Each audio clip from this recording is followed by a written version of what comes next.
Assalamualaikum warahmatullahi wabarakatuh. Apa kabar guys? Pada kesempatan hari ini kita mau sedikit ngobrol ya. Bagaimana caranya tips membaca cepat.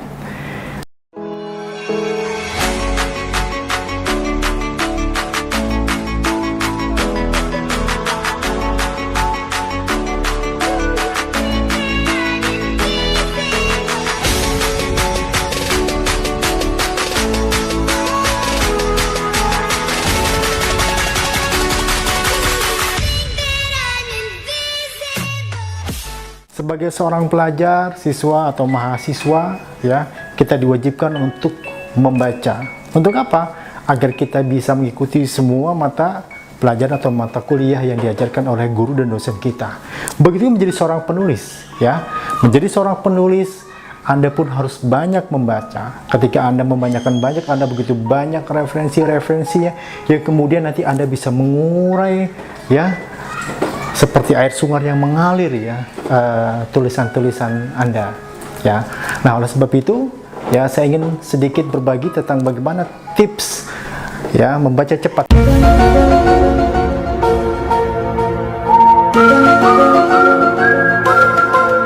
Yang pertama, ketika Anda ingin membaca buku, pastikan Anda dalam kondisi sehat, kondisi enak, di tempat yang nyaman, tidak berisik ya.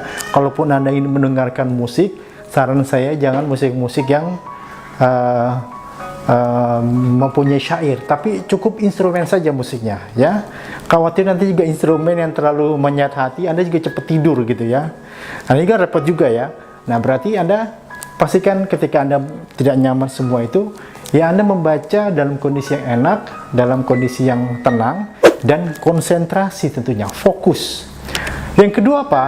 Yang kedua, ketika Anda membaca, Anda jangan bergumam. Ya, bergumam itu adalah Anda membaca kemudian Anda kencangkan suaranya. Nah, ini juga tidak efektif membacanya. Cukup membacanya di dalam hati, ya.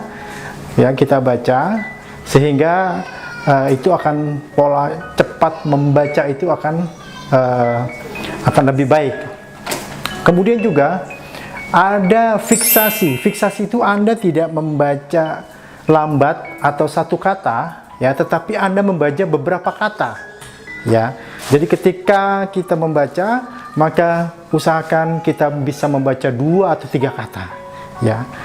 Atau teknik selanjutnya, Anda juga bisa menggerakkan jari atau pulpen, ya. Ketika Anda membaca, Anda gerakan jari Anda begini dengan pulpen, itu juga membantu Anda untuk membaca cepat.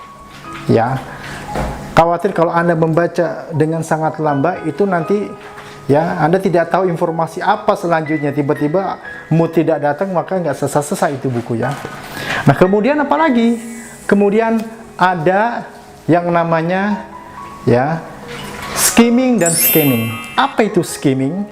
Skimming itu adalah membaca dengan cara mencari ide pokok di dalam sebuah paragraf. Ya, itu skimming. Ada scanning. Scanning itu Anda mencari informasi apa aja sih yang dibutuhkan, ya, mencari sesuatu apa yang mungkin Anda bisa melihat kesimpulan, Anda bisa melihat daftar isi, yaitu skimming dan scanning. Kemudian question. Ketika Anda membaca buku, ya, Anda bisa bertanya-tanya gitu. Ketika Anda membaca, kenapa ya bisa begitu ya? Kenapa tokoh ini seperti ini? Apakah tidak ada yang seperti itu? Dan sebagainya. Masukkan ke dalam alas bawah sadar Anda. Ya, ketika Anda membaca buku ini, question ya. Anda aktif untuk bertanya dalam diri sendiri tentang buku ini ya. Kenapa tokohnya seperti ini? Seperti apa ketika Anda ketika Anda membaca buku sejarah, Anda masuk gitu. Anda masuk ke dalam ceritanya ya. Anda seolah-olah masuk ketika Anda membaca novel, kenapa Anda menangis, Anda seolah masuk, dari situ kita bisa berimajinasi ya. Kemudian kita melontarkan pertanyaan-pertanyaan. Nah, kemudian yang terakhir adalah teknik untuk recite ya. Recite itu adalah menyimpulkan. Ketika Anda membaca, Anda mampu menuliskan atau Anda mampu menyampaikan dengan kata-kata Anda sendiri ya. Nah, ini adalah juga cara yang sangat efektif ya. Anda mampu mengembangkan ide pokok atau kuncinya ya, kemudian Anda sampaikan. Dan ada juga teknik yang namanya review. Review itu adalah Anda membaca sesuai dengan tujuan Anda, ya. Anda membaca sesuai dengan apa yang Anda inginkan, ya. Tujuannya apa? Karena seseorang itu harus mempunyai tujuan ketika Anda membaca. Ya, Anda juga bisa membaca cepat, ya. Tujuan apa sih? Mungkin per babnya dulu, mungkin lihat daftar pustakanya dulu. Supaya apa? Supaya tujuan Anda tercapai. Nah, itulah tips simple dari saya sebetulnya, teknik membaca buku cepat, tetapi insya Allah tidak mengurangi rasa pemahaman kita dan penjelasan apa yang sudah kita baca. Nah, oleh sebab itu, supaya kita ingat terus membaca buku, maka kita mampu mengembangkan, ya, dengan kata-kata kita, kata kunci atau ide pokok itu, sehingga itu mampu menjadi kita aplikasikan. Demikian dari saya. Assalamualaikum warahmatullahi wabarakatuh.